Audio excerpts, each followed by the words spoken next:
ce serait l'image du bonheur.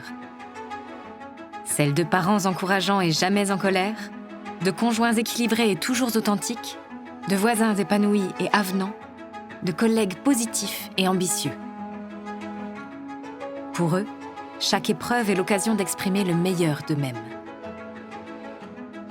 Le développement personnel serait la clé du bonheur contemporain.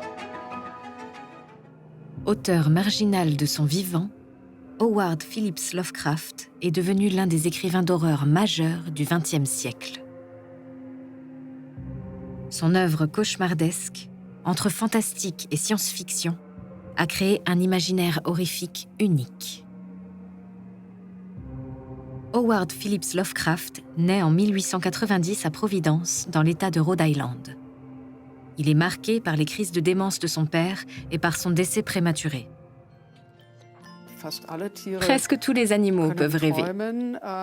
On n'est pas tout à fait sûr que les alligators puissent rêver, par exemple.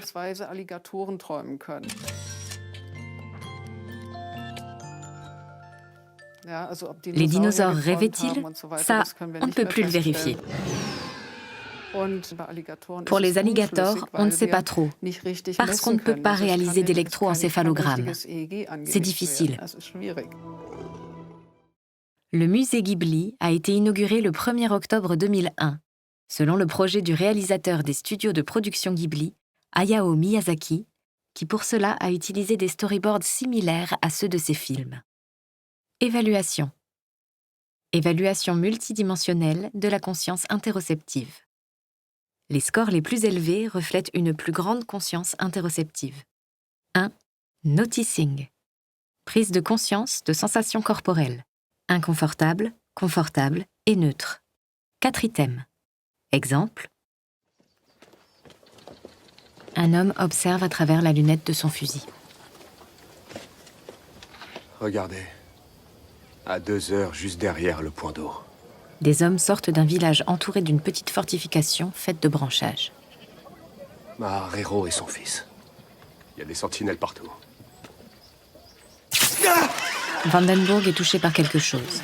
Les hommes armés de Maharero se relèvent et observent la montagne. Vandenberg observe une morsure sur la tranche de sa main. La dernière fois qu'Ophélie avait vu le chevalier, c'était 3 ans auparavant, à la cour de Farouk. Il avait été jugé, mutilé, puis envoyé de force à Helheim, un établissement de sinistre réputation où finissaient les enfants terribles du pôle.